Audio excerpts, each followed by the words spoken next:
Hebreos capítulo 2, versos del 1 al 4. Cuando lo tengan dicen amén. El que no lo tenga dice aleluya. Lo esperamos.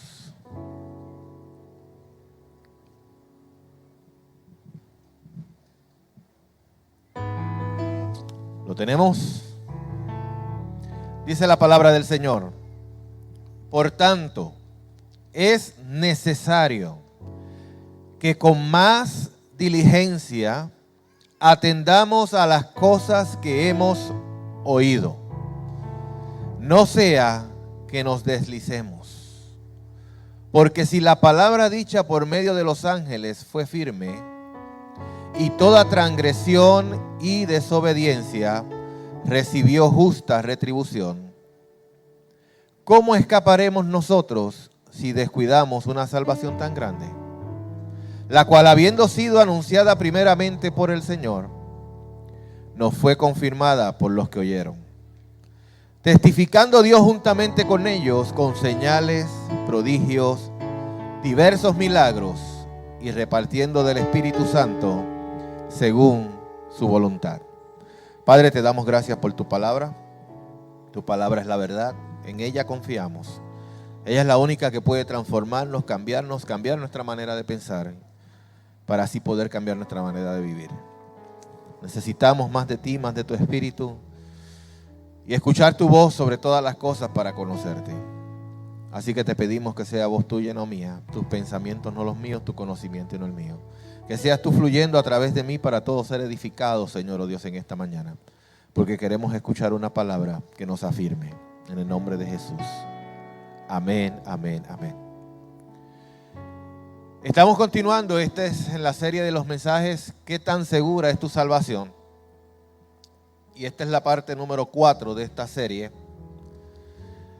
Y hasta ahora hemos visto en la primera carta de Juan que si decimos que tenemos comunión con Él y andamos en tinieblas, somos mentirosos.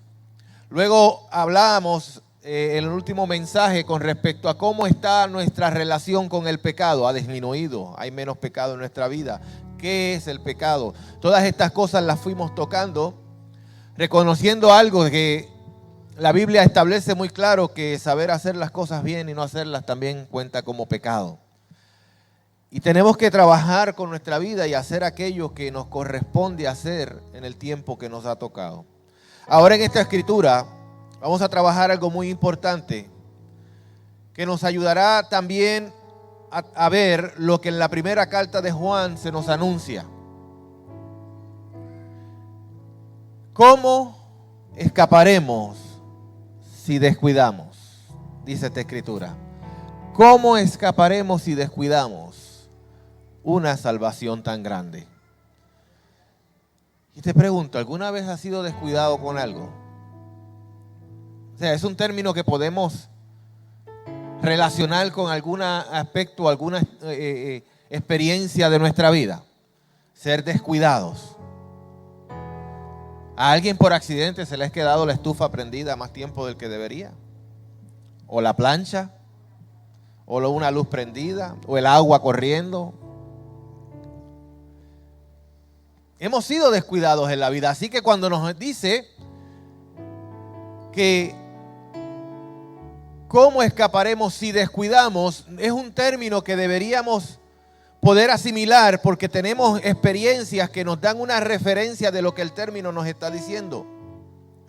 Ser descuidados. Dejamos algo donde no lo debimos haber dejado. Que tienen niños pequeños, no podemos ser descuidados. Porque ellos se meten donde uno menos se lo espera. Y si nos descuidamos en un segundo, se metieron dentro del gabinete y se encerraron. Algunos dentro de la nevera. Hasta dentro de las lavadoras he escuchado que se meten niños. ¿Y qué hacen los padres para evitar eso? Comienzan a comprar ciertas cerraduras que se ponen en los gabinetes. Recuerdo que cuando Eliel estaba chiquito tuvimos que hacer eso. No lo hicimos con Onis, pero con Eliel tuvimos que hacerlo. Le pusimos a los gabinetes las cerraduras y después no las podía abrir. Él trataba de abrir y no podía. Pero ¿saben qué pasó? Terminó descubriendo cómo abrirlo. Es que son tremendos los muchachos de hoy en día. Pero nosotros tratamos de evitar eso, así que no somos descuidados en esa área. Y de la misma manera el escritor está estableciendo que tenemos que cuidar esto que hemos recibido, que es un tesoro, que es algo real, que es algo importante, a lo cual hay que prestarle atención. Por eso cuando también Pablo le escribe a los filipenses y le dice que nos ocupemos de nuestra salvación con temor y temblor, está haciendo la misma analogía que este escritor de Hebreos, porque nos está diciendo que tenemos algo preciado, algo que vale, algo que tiene que tener un lugar en nuestra vida, en nuestros pensamientos, que tenemos que dedicarle algo de tiempo a eso para que no nos descuidemos y nos deslicemos. Para que no sea que salgamos, para que no sea que lo perdamos. Es un tesoro que nos ha sido dado. Es una realidad que no debemos ignorar. Y es la razón por la que todos seguimos congregándonos semana tras semana y que seguimos buscando y perseverando en Dios. No sé qué es lo que te motiva a llegar hasta aquí semana tras semana, culto tras culto, pero la motivación principal nuestra debe ser la salvación de nuestras almas. Alcanzar la meta, alcanzar eso que Dios nos ha dado. Por gracia nos lo dio. Por favor nos lo dio.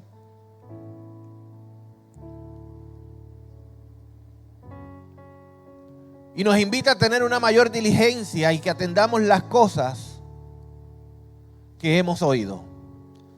Fíjate, ¿cuántos mensajes hemos oído? ¿Cuánta palabra hemos recibido? ¿Cuánta enseñanza? No solamente la que recibimos a través de la prédica, sino también aquellos que tienen la responsabilidad o la costumbre de leer la Biblia por sí mismos. Han recibido una palabra y tenemos que poner mayor diligencia a eso. Porque dice también, si la palabra dicha por ángeles no cayó al suelo, sino que toda desobediencia fue castigada, enjuiciada, mucho más nosotros, que no solamente hemos recibido esta palabra, sino que nos ha sido testificada por aquellos que la recibieron. Tenemos un testimonio de muchos que están a nuestro alrededor. Hebreos capítulo 12 habla de esos, de esa nube de testigos. Dice, teniendo alrededor nuestro una gran nube de testigos, corramos esta carrera con paciencia. Y despojémonos de todo peso y de ese pecado que nos asedia, que está ahí detrás de nosotros constantemente. Porque tenemos otros que vinieron antes que nosotros que pudieron lograrlo. Si ellos lo lograron, nosotros también podemos. No estamos solos aquí. Lo que la palabra de Dios nos está pidiendo, otros antes que nosotros lo pudieron lograr. Lo que te da a entender o te da a conocer que tú también lo puedes hacer. Que tú también puedes vivir una vida digna y alcanzar esa meta que es la salvación. Así que el subtema que vamos a tocar hoy es: ¿obedeces la palabra de Dios? Porque la hemos oído, la hemos estudiado, la conocemos muchas veces, en gran parte, o a lo mejor un poco. Pero lo importante no es haberla oído, escuchado y conocerla. Lo importante es obedecerla. Y en la primera carta de Juan hay una expresión muy interesante que quiero que vayas allá. En el capítulo 2, verso 3 al 6. Dice lo siguiente: en esto sabemos que nosotros lo conocemos, si guardamos sus mandamientos. El que dice, yo lo conozco, pero no guarda sus mandamientos, el tal es mentiroso y la verdad no está en él. Pero el que guarda su palabra, en ese verdaderamente el amor de Dios se ha perfeccionado. Por esto sabemos que estamos en él. El que dice que permanece en él debe andar como él anduvo. Fíjese. Vuelve otra vez el apóstol Juan a decirnos si decimos. El que dice que lo conoce y no guarda su palabra. El que dice que conoce, que entiende, que ha vivido, que ha escuchado, que ha estado en la iglesia 20 años y no guarda su palabra. El tal es mentiroso y la verdad no está en él. Una vez más, es una confrontación directa con lo que decimos y lo que hacemos. Es un análisis que tenemos todos que tener y hacer de nuestra vida.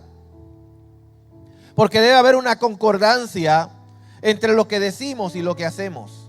Decir conocer a Dios y no obedecerlo es incongruente. Decir conocer a Dios y vivir como yo quiera es incongruente. No podemos decir una cosa y demostrar otra. Y por mucho tiempo en la historia de la iglesia y en la historia nuestra misma hemos tenido estos momentos o estas situaciones donde decimos una cosa pero realmente hacemos otra. Y hoy como que Dios nos está llamando la atención y está diciendo: mírate nuevamente en el espejo. Ve lo que estás diciendo que debe de ser y mira lo que tú haces. Y compara una cosa con la otra, y si no van a la misma dirección, es tiempo de cambiar. El conocimiento de Dios es el que te lleva al temor de Dios, y el temor de Dios a la sabiduría. Jeremías 9:23 dice: así ha dicho Jehová, no se alabe el sabio en su sabiduría, ni en su valentía se alabe el valiente, ni el rico se alabe en sus riquezas. Mas alábese en esto el que haya de alabarse, en entenderme y conocerme, que yo soy Jehová, que hago misericordia, juicio y justicia en la tierra. Porque estas cosas me agradan, dice Jehová. Fíjese que Dios se agrada en que lo conozcamos, en que lo entendamos, en que hagamos el esfuerzo por lograrlo.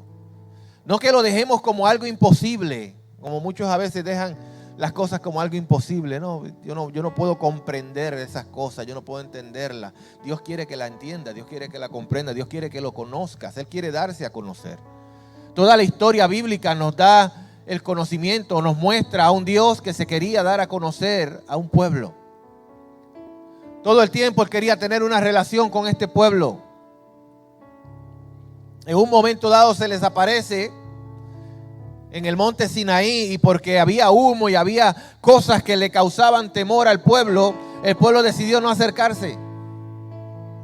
De ahí en adelante le dijeron a Moisés: acércate tú a él, habla tú con él, y lo que él te diga tú no lo dices, pero que no hable Jehová con nosotros. Por eso luego la Escritura dice que Dios mostró a Moisés sus caminos y a su pueblo sus obras. Porque el pueblo se conformó con ver de lejos, con ver lo que Dios era capaz de hacer, pero no con conocer a Dios. Y muchas veces nosotros nos conformamos de la misma manera, con ver lo que Dios es capaz de hacer, pero no con conocer a Dios. Estamos relacionados con sus milagros, pero no con Él. Estamos relacionados con lo que Él nos da, pero no con el Dios que lo da. Nos acercamos tanto a Dios solamente con las manos extendidas, pero nunca para entregar de nosotros una relación de hijo a padre.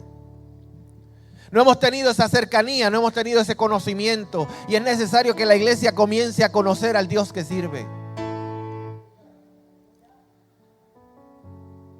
Porque al conocerlo podrás temerle, podrás saber cómo quiere que tú vivas.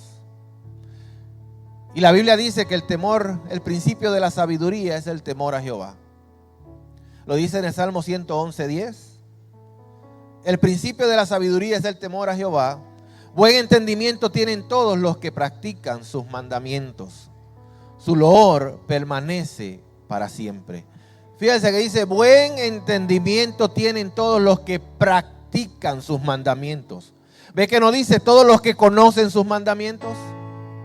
¿De qué me vale conocer sus mandamientos si no los practico? Si no los pongo por obra.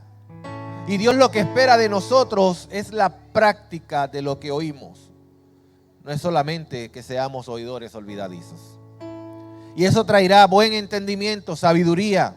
Proverbios 1:7 dice: el principio de la sabiduría es el temor a Jehová. Los insensatos desprecian la sabiduría y la enseñanza. Solo los insensatos desprecian lo que Dios les quiere dar, que es sabiduría y enseñanza. Proverbios 9:10 lo vuelve a repetir: el temor de Jehová es el principio de la sabiduría. El conocimiento del Santísimo es la inteligencia. Fíjense, todo lo que trae el nosotros esforzarnos con conocer a Dios. Y mientras más lo conocemos, más lo obedecemos. Porque la obediencia debe ya ser algo natural en el cristiano. Porque tú tuviste un cambio de naturaleza. Recuerden que siempre he explicado que el ser humano por naturaleza es desobediente. Cuando nacimos, lo más que se nos dice es no hagas. Así que, de por sí, el ser humano tiene desobediencia encerrada en sí mismo. Pero cuando conocemos a Dios, cuando nos acercamos a Dios, la obediencia debe fluir en nosotros como algo natural. Y no solamente obediencia a Dios, al que no vemos, sino obediencia a los que Dios pone como autoridad para con nosotros. A nuestros jefes en el trabajo, a los maestros en la escuela. Todo eso comienza a fluir de una naturaleza nueva de la cual hemos sido formados y creados, que es la naturaleza en Cristo, que es nuestra naturaleza espiritual. En este temor te mantienes siempre sobrio y vigilante. ¿Qué quiere decir eso? Que siempre vas a estar pendiente de las cosas, que te vas a estar examinando como debe de ser. Que no vas a dar por sentado las cosas como que ya yo llegué hasta aquí, ya yo aprendí, ya yo llevo una vida cristiana larga, ya yo hice todas estas cosas, pues llegué a la meta, no tengo nada que cambiar. No, sino que día a día te vas escudriñando y vas haciendo como el salmista decía: escudriñame, oh Dios, y ve si hay en mi camino de perversidad y guíame por el camino recto. Vas a estar constantemente haciendo un autoanálisis, porque eso nos toca a nosotros. A veces esperamos que los demás estén analizándonos o nos estén diciendo o nos estén señalando, pero realmente cada uno de nosotros tiene la capacidad de autoanalizarse. Es verdad que hay cosas que no te vas a dar cuenta y con esas te va a ayudar el hermano, porque para eso nos congregamos. Pero muchas de las cosas te vas a dar cuenta que las tienes que cambiar, que las tienes que dejar, que tienes que echarla a un lado, que hay cosas que tienen que cambiar en tu vida. Y temer a Dios no es vivir una vida con miedo, sino vivir una vida con seguridad. Miren la diferencia. Cuando yo temo a Dios, yo vivo una vida con seguridad. Porque el mismo temor de Dios me va a crear los límites. Los límites que me causan seguridad. Los límites que me mantienen en un lugar donde no me voy a deslizar y no voy a caer. Muchas de las caídas en el evangelio de líderes es porque no supieron poner límites en donde tenían que ponerlos. Es porque no supieron trazar la raya donde tenían que trazarla. Es porque cruzaron líneas que no debieron cruzar. Es porque descuidaron cosas que no debieron descuidar. Y muchas veces dicen, no, es que descuidó la vida de oración, la vida de devoción, y muchas veces tiene que ver con eso, pero otras tienen que ver con que en la naturaleza, en lo humano, en lo común y en lo corriente tenemos que poner límites. Y tenemos que hacerlo con temor a Dios. Por temor a Dios yo tengo que poner un límite aquí. Por temor a Dios yo tengo que poner una raya aquí. Por temor a Dios yo no puedo cruzar esa línea. Y tenemos que entender que hay cosas que para una persona pueden ser permitidas, como decía ahí del viernes, pero para otras no. A unos les hace bien y a otros les puede hacer mal. Yo no me puedo estar siempre reflejando en la experiencia de otro. Yo tengo que tener una experiencia personal con mi Salvador. Es algo individual que me corresponde a mí para mantenerme en el lugar que Dios quiere que yo me mantenga. Es algo que yo tengo que tener presente y constantemente en mi pensamiento. Por eso es que te digo que tener temor de Dios no es vivir con miedo, sino con seguridad.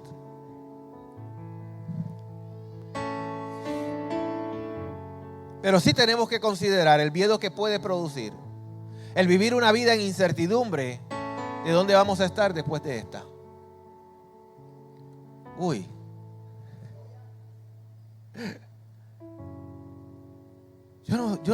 Hoy en día que he conocido a Dios de la manera en que he vivido con Él y he caminado con Él, yo no me imaginaría con esa incertidumbre de no tener esa seguridad de que cuando yo muera estaré con Él. De no saber hacia dónde voy, de no tener un norte, de no tener una razón.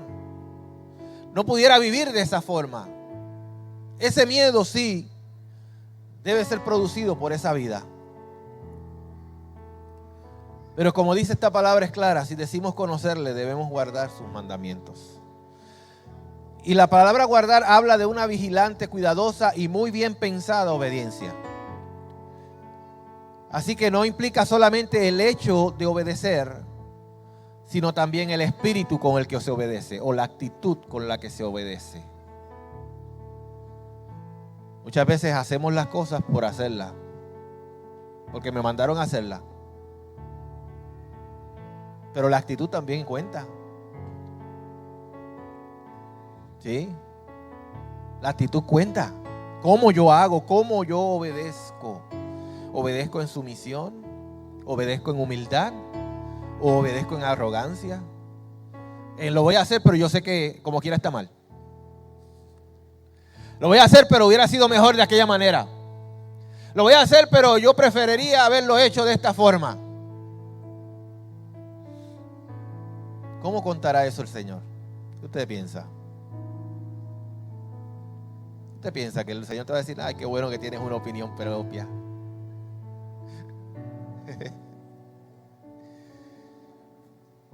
Tiene que ser una obediencia genuina, sin molestias. Es hacer las cosas de buena gana. Por eso Pablo dice, si yo predico este evangelio de buena gana, recompensa tendré. Pero si no, como quiera me fui puesta la carga. ¿Ves? Vas a tener recompensa si lo haces de buena gana. Aunque como quiera tienes que hacerlo. Pero si lo haces de mala gana, no esperes recompensa. Si lo haces mal, no esperes recompensa. Es hacerlo cuando se nos dice que se haga. Yo he dicho anteriormente aquí, la obediencia tardía es desobediencia. Se lo he enseñado a mis hijos también. Porque ese lo hago ahorita. Ahorita lo hago. Ya mismo. Voy. ¿Alguien ha vivido eso? ¿Alguien se puede reflejar ahí? Voy ahorita lo hago. Yo lo hago mañana, temprano, me levanto temprano y lo hago. Y llegó mañana y no se levantó temprano y no lo hizo. Y si lo hizo, ya lo hizo tarde, porque es obediencia tardía y la obediencia tardía es desobediencia. Tenemos que tener una voluntad constante de obedecer. Y es la parte más complicada de esta vida cristiana. Yo creo que de todas las cosas, una de las más complicadas es obedecer. Y más cuando uno se siente que tiene razón de algo. O sea, esos pleitos de quién tiene la razón. Hasta hay un programa que se llama así, creo. ¿Quién tiene la razón? Porque así es el ser humano, siempre está buscando a ver quién tiene la razón. Comienzan las discusiones y al final quiere ganar. Y no se da cuenta que termina perdiendo de las dos maneras como quiera, porque no se trata de tener la razón. Y nosotros tenemos que sujetar nuestra voluntad y decirle a nuestra alma, como alguien hablaba ahorita del salmista, de alma mía, alaba a Jehová. Y decirle a nuestra alma, oye, tienes que obedecer, tienes que sujetarte, tienes que ser sumisa, tienes que tener humildad. Cuando te levantes en la mañana, antes de salir de tu casa, háblale a tu alma. Dile, alma mía, voy a salir. Y a lo mejor me voy a encontrar cosas difíciles en el camino. Y a lo mejor el jefe me pida algo en un momento en que yo no lo quiero hacer. Pero alma, recuerda a quién sirves. Recuerda quién es tu Señor. Y recuerda que cuando Él, en el Getsemaní, oró al Padre y le dijo, Padre, si es posible, pasa de mí esta copa. Acto seguido a esa expresión le dijo, pero que no se haga mi voluntad sino la tuya. Esa es la voluntad de obedecer. Que tú puedes acercarte a hacer una petición, pero sabes que al final no será tu voluntad sino la de Él. Y vas a tener una humildad para recibir el no como el sí. Eso es algo que yo también le enseño a mis hijos. Que aprendan a recibir los no como los sí, porque a todo el mundo le gusta el sí. ¿Puedo ir aquí? Sí. ¿Puedo ir allá? Sí. ¿Puedo ir para allá? Sí. Papi, ¿puedo ir para acá? No. Ahí sale la trompa. ¿Y por qué si lo recibías tan contento y el no, no? Si ambos tienen la misma reacción, ambos tienen el mismo resultado, ambos son para beneficio tuyo. Ambos benefician de la misma manera, el sí y el no. Pero si tenemos la voluntad de obedecer, vamos a recibir los no, igual que recibimos los sí. Y nos vamos a alegrar con los no tanto como los sí. Porque vamos a saber que por algo sucedió. Y que Dios tiene un plan mejor. Porque Él conoce el final desde el principio.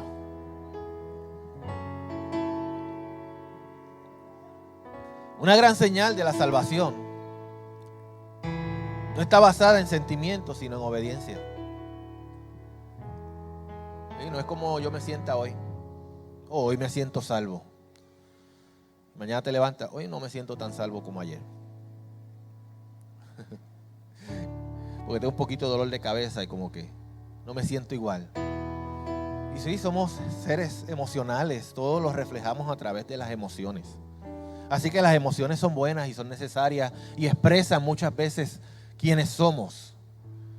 Pero al mismo tiempo tenemos que aprender a sujetar esas emociones. El salmista le dijo a su alma, ¿por qué te abates, oh alma mía? ¿Y por qué se turban dentro de ti mis pensamientos? Espera en Jehová porque aún he de alabarle. O sea, tenemos que aprender a separar esos sentimientos y decirle a los sentimientos, oye, te estás sintiendo de esta forma, estás abatido, te quieres ir en depresión, te quieres ir en la tristeza, te quieres ir en agonía, pero espera en Jehová porque aún he de alabarle.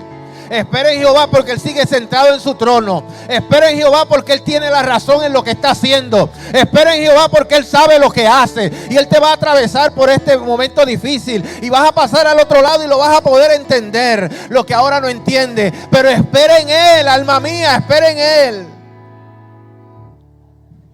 Y es como un combate del espíritu y la carne que está dentro de nosotros.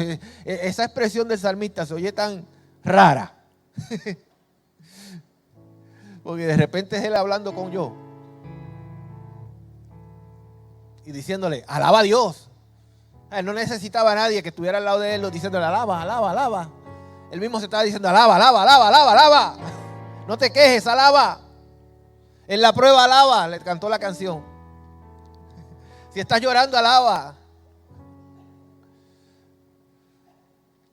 Porque hay momentos en que nosotros tenemos que aprender a separar esos sentimientos de la realidad y de la verdad de lo que Dios quiere que vivamos. Hay momentos difíciles en la vida que a todos nos van a llegar. Conflictivos. Momentos de confusión, momentos de que no podemos entender lo que está pasando ni por qué está pasando. Todos vamos a pasar por ahí. Pero aún así tenemos que saber que Dios sigue sentado en su trono. Y si hemos creído en Él y si lo hemos conocido, sabemos que todas las cosas obran a bien. Que no hay despropósito alguno en lo que acontece. Eso es lo increíble de la experiencia de Job.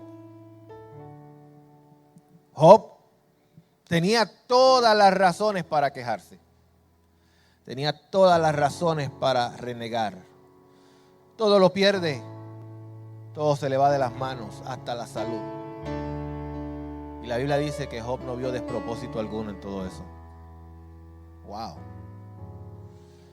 Un hombre que se atrevió a decir, Jehová Dios, Jehová quito sea el nombre de Jehová bendecido. En medio de una situación difícil, hay que comprender y saber en quién hemos creído.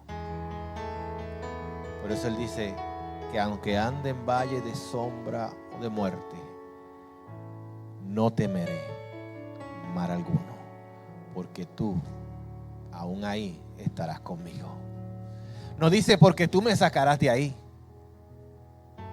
Fíjese que el escritor cuando escribe no dice, aunque yo camine por medio atravesando este valle de sombra y de muerte, yo sé que tú me vas a sacar. Esa no fue su esperanza. Su esperanza fue que Él estaría con él. Porque yo tengo que decirte que si lo tienes a Él, lo tienes todo, no importa en la condición que estés. No importa cómo te sientas en el medio de la tribulación y del problema. Si lo tienes a Él, lo tienes todo. Y ya no pedirás que te saque, sino que te enseñe por medio de eso. Que te haga entender, que te haga crecer, que te haga madurar. Que te haga ser obediente. Y que te haga escuchar. Obedecer es escuchar primero y prestar atención para luego hacer. La palabra obedecer en su raíz etimológica viene de escuchar, saber escuchar. Y si lo llevamos a la aplicación, pues entonces nosotros tenemos que saber escuchar para poder hacer. Fíjese lo que Samuel le responde a Saúl, luego de que Saúl fue enviado a aniquilar a aquel pueblo. Y él obedece a medias. Porque la obediencia a medias también es desobediencia. Y fíjese lo que Samuel le contesta. Entonces Samuel dijo, esto está en el primer libro de Samuel, capítulo 15, verso 22. Entonces Samuel dijo, ¿acaso se complace Jehová tanto en los holocaustos y sacrificios como en la obediencia a las palabras de Jehová? Mejor es obedecer que sacrificar. Prestar atención mejor es que la grasa de los carneros. O sea, le dice dos cosas. Le dice que mejor es obedecer. Y después le dice, y prestar atención. Porque si lo hubiese dejado a lo mejor solamente en obedecer, Saúl hubiera dicho, pues si yo lo hice. Yo fui, ataqué. Yo fui, exterminé gran parte del pueblo. Pero Samuel le dice, pero no prestaste atención. Porque Dios te dijo que era todo. Que no dejaras nada. Entonces, para poder tener una obediencia correcta a la palabra de Dios, no solo tenemos que escucharla y no solo tenemos que salir a hacerla, sino que tenemos que hacerlo bien. Prestando atención a los detalles. Y ahí es donde se escapan muchos en los detalles. ¿Cuántos creen que Cristo nos hizo libres? ¿Y cuántos creen que tenemos libertades para hacer cosas que a lo mejor antes eran prohibidas? Pero te tengo una noticia. Realmente no la tienes. Porque si lo que tú vas a hacer le hace daño a tu hermano, se supone que prestarás atención.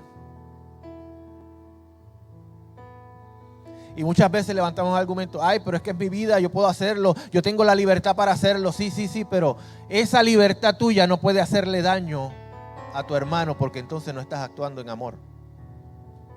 Entonces no has prestado atención a las palabras del Señor. No has prestado atención a lo que el apóstol Pablo enseña. No has prestado atención a las Escrituras. Porque si prestaras atención, te ocuparas de no ofender a tu hermano, de no hacerlo caer y no ser tropiezo. Porque eso es lo que la Biblia enseña. Mi libertad no puede serle tropiezo a mi hermano.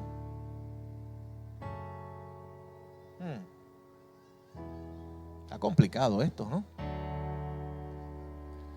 Por eso cuando hablamos de libertad y de ser libres,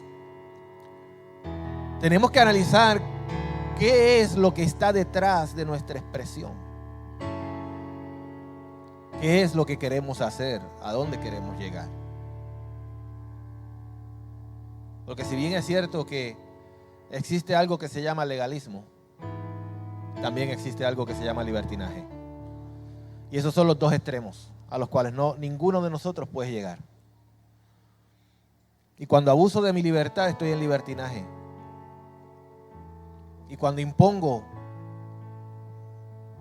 mis pensamientos en otros estoy en legalismo. El centro es Cristo. Y lo que llena todo es el amor. Que dice la Escritura que cubre multitud de faltas. Así que, dentro de estas libertades que podemos tener, tenemos que prestar atención para obedecer. Obedecer en el tiempo que nos ha tocado vivir. Obedecer conforme a las normas que tenemos que seguir en el tiempo donde vivimos. En el lugar donde estamos. Sin imposiciones a otros. Pero tampoco sin hacer cosas que a otros le hagan daño. ¿Estamos aquí? Y Juan continúa diciéndonos que si lo conocemos, entonces debemos andar como Cristo anduvo. Andar como Cristo. Wow, qué estándar nos pone Juan ahí. Claro, Juan caminó con él, estuvo con él, se recostó del pecho de él, durmió con él, oró con él, entró a momentos íntimos con él, vio sanidades que los otros no vieron acontecer, sino que supieron de ellas. Porque en momentos dados solo Jesús se quedaba con Pedro, Jacobo y Juan. Vio la transfiguración de Jesús. O sea, Juan tuvo unas experiencias y nos está diciendo, tú debes andar como él anduvo. Tú debes caminar como él. Y nos pone un estándar bien fuerte. Andar como Jesús es estar atento a lo que el Padre desea de nosotros. Porque Jesús constantemente estaba buscando hacer la voluntad del Padre. Él mismo decía, yo no hago nada por mi propia cuenta, sino que lo que oigo del Padre, eso hago. Yo no hago nada que yo quiera hacer en puertorriqueño. Es más puertorriqueño, yo no hago lo que me da la gana. Yo hago lo que fui mandado a hacer. Imagínense ese tipo de obediencia y de devoción a la obediencia al Padre. Es imitar su continua devoción a la comunicación con el Padre. ¿Qué tiempo dedicas a comunicarte con Dios? ¿Tú quieres conocer la voluntad de Dios? Te tienes que comunicar con Dios. Porque yo te puedo decir a nivel general lo que la Biblia enseña con respecto a la voluntad de Dios. Pero el Padre te puede decir a nivel individual lo que Él espera de ti.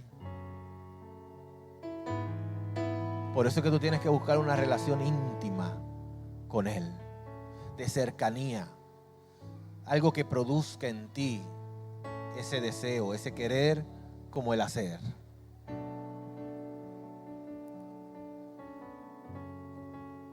Andar como Jesús anduvo es querer terminar la obra a cualquier costo. Fíjese que en Juan capítulo 4, verso 31 al 35, dice, entre tanto los discípulos le rogaban diciendo, Rabí, come. Él les dijo, yo tengo una comida que comer que vosotros no sabéis. Entonces los discípulos se decían entre sí, ¿le habrá traído alguien de comer? Jesús les dijo, mi comida es que haga la voluntad del que me envió y que acabe su obra. ¿No decís vosotros, aún faltan 4 meses para que llegue la siega? Yo os digo, alzad vuestros ojos y mirad los campos, porque ya están blancos para la siega. Fíjese el nivel en que Jesús caminaba. Estamos hablando de andar como Él anduvo. Él andaba a nivel de que Él sabía que tenía que lograr unas metas, tenía una encomienda que le había sido delegada, tenía una labor que culminar y no importaba lo que tuviera que hacer, Él se enfocó en eso. Él no se cogió un break para comer. Los discípulos llegan y le dicen, come, Rabí, y Él le dice, yo tengo una comida que ustedes no saben. ¿Y cuál es la comida? Hacer la voluntad de Dios. Porque haciendo la voluntad de Dios me satisface. Me satisface más que la comida. Wow. Y luego les dice, miren los campos. ¿Por qué? Porque cuando caminamos en la voluntad de Dios, Dios nos da revelación de lo que viene. Y no andamos a ciegas. Y por eso podemos ver el futuro. Y decimos, viene esto. así que yo tengo que prepararme. Viene esto, así que yo tengo que preparar las cosas, hacer las cosas bien. Seremos como los hijos de Isaacar, que eran entendidos en los tiempos y lo que Israel tenía que hacer. Miraremos más allá que el tiempo actual, porque muchos vivimos la vida en el tiempo actual solamente. Pero Dios quiere darte revelación de lo porvenir, para que tú te camines hacia eso en la voluntad de Dios, pero solamente lo vas a lograr si tienes una vida de comunión con Él, una vida de oración. ¿Cuál es tu comida? ¿A qué le estás dando más énfasis? Porque somos muy dados a enfatizar en las cosas terrenales más que en las de arriba. Y Colosenses 3 del 1 al 4 dice: si podéis haber resucitado con Cristo, buscad las cosas de arriba donde está Cristo sentado a la diestra de Dios. Poned la mira en las cosas de arriba, no en las de la tierra, porque habéis muerto y vuestra vida está escondida con Cristo en Dios. Y cuando Cristo, vuestra vida, se manifieste, entonces vosotros también seréis manifestados con Él en gloria. ¿Escuchó eso? Cuando Cristo, vuestra vida, se manifieste, entonces vosotros también seréis manifestados con Él en gloria. Eso tiene que ver con la salvación. Y eso es un mandato que el Señor nos está dando. No pongamos nuestra mirada en las cosas terrenales, sino en las cosas celestiales. Miremos desde arriba, no desde abajo. Y viviremos mejor. Viviremos más tranquilos.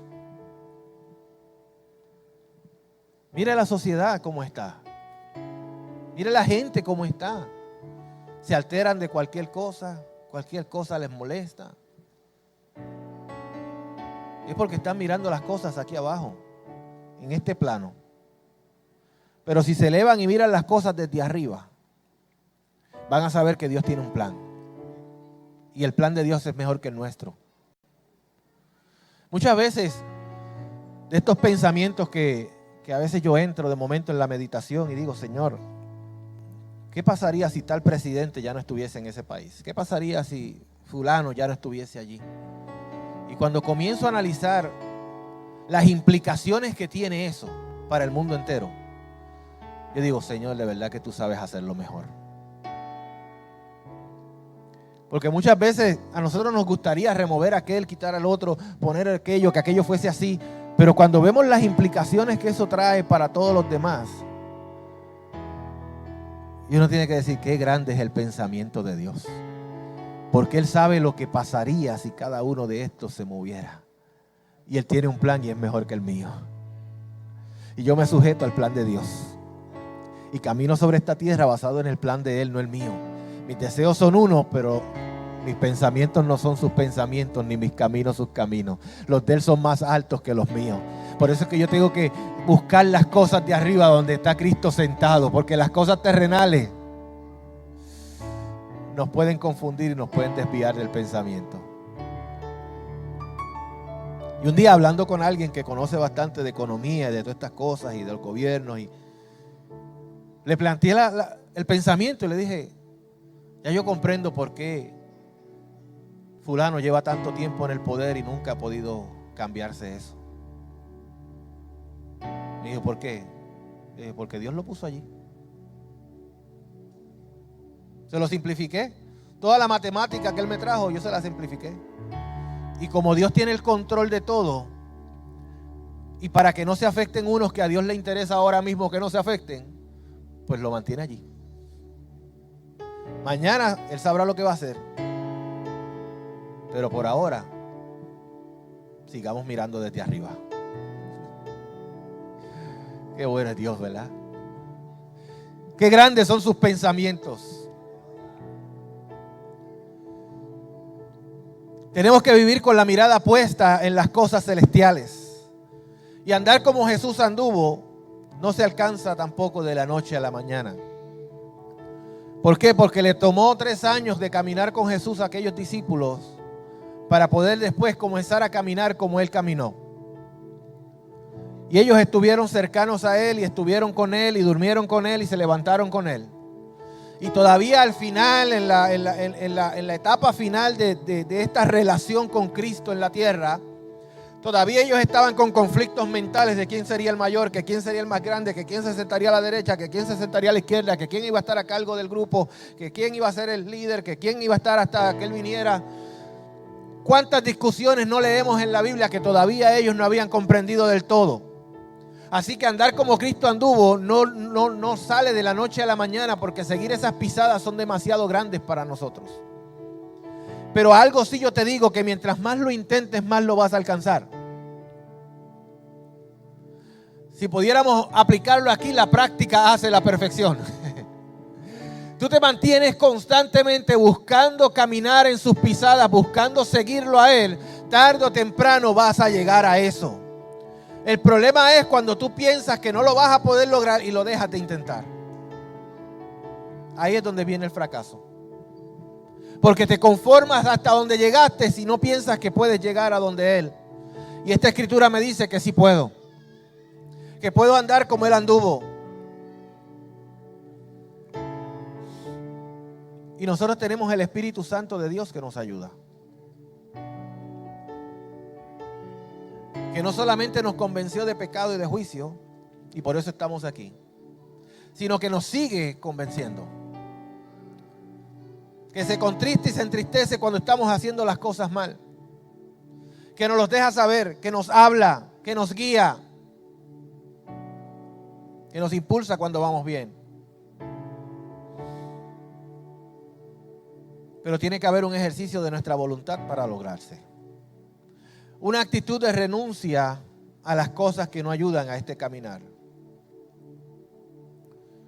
¿Qué incluye nuestro andar? Nuestro andar incluye nuestro estilo de vida, nuestro comportamiento diario, nuestras palabras, nuestras acciones, nuestras actitudes.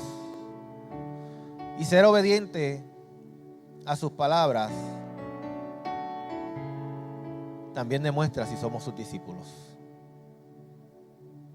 En Juan 8:31, una confrontación que Jesús le hace a los judíos.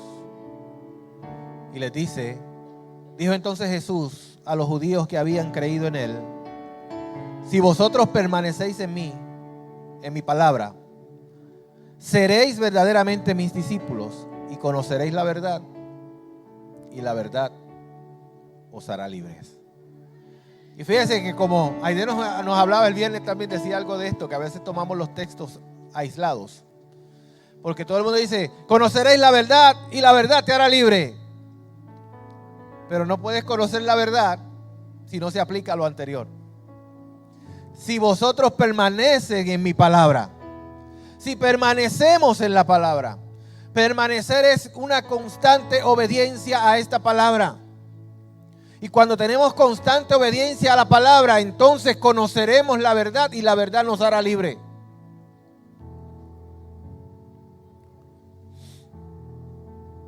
O sea que obedecer no es esclavitud, sino que es libertad.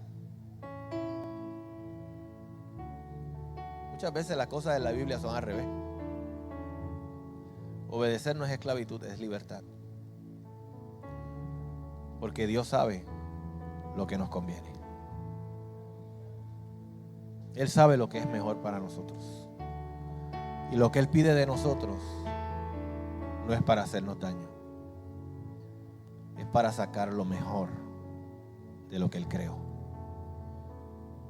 Dios nos formó, nos creó y escribió un plan sobre nuestra vida excelente, perfecto. Un plan que todos podemos alcanzar. Pero es un plan que pocos conocemos. Porque Dios lo va revelando en el camino. Si Él no lo dijera todo desde el principio, wow. Pero algo sí nos dice, que el resultado es bueno. Que aunque el proceso sea difícil, el resultado es bueno. Y si tú crees en eso, entonces tú vas a andar como Él anduvo. Son unas pisadas difíciles de lograr. Pero una de las demostraciones máximas de nuestra salvación es la obediencia.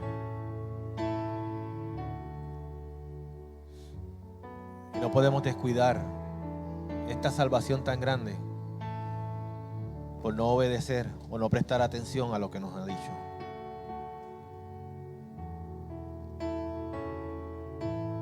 A lo que nos está diciendo. ¿Qué Dios te está hablando hoy? ¿Qué está pidiendo de ti hoy? Es algo que tenemos que meditar. Ponte sobre tus pies.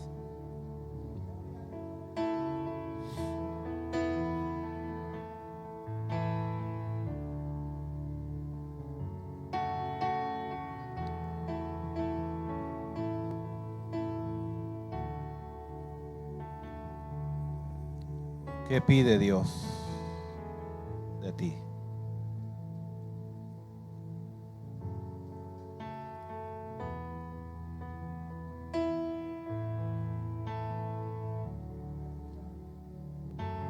¿Qué pide Dios de ti?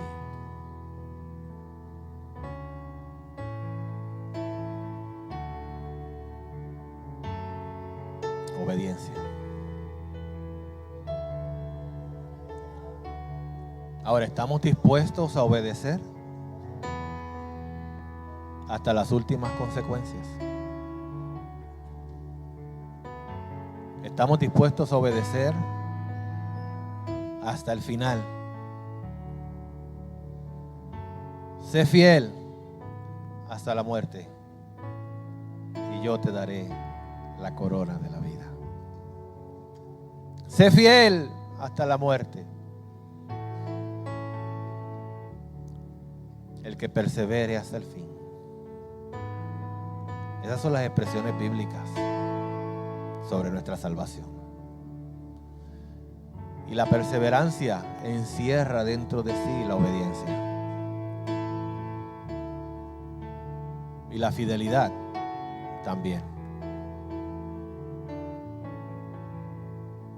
Queremos alcanzar la salvación.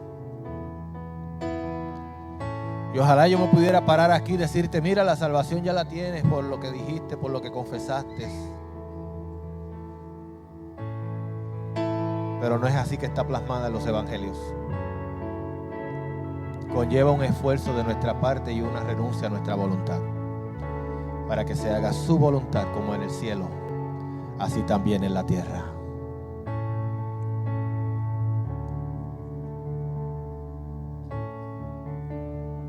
Y hoy te invito a meditar en esto. Inclina tu rostro. Padre, te damos gracias por tu palabra. Gracias por esta verdad. Gracias porque una vez más llamas nuestra atención a meditar en las cosas que hemos oído, a prestar atención a tu palabra. Queremos ser obedientes a tu voz. Queremos ser hacedores, no oidores olvidadizos. Que no sea algo que hoy reciba y mañana olvide, sino que cree en mí una convicción fuerte de quién soy en ti. Deseamos caminar, Señor oh Dios, y hacer tu voluntad. Y que tu buen espíritu nos guíe, Señor oh Dios, a tierra de rectitud. Que envíes desde tu trono tiempos de refrigerio. Que podamos ver la grandeza de la obediencia, la bendición que hay en ella. Porque así tu palabra lo establece, Señor. Dice tu palabra que estas bendiciones nos seguirán y nos alcanzarán si prestamos atención y obedecemos tu voz. Nos están persiguiendo, nos van a alcanzar, Señor. Ayúdanos a renunciar. Ayúdanos a entregar. Ayúdanos hoy, Señor oh Dios.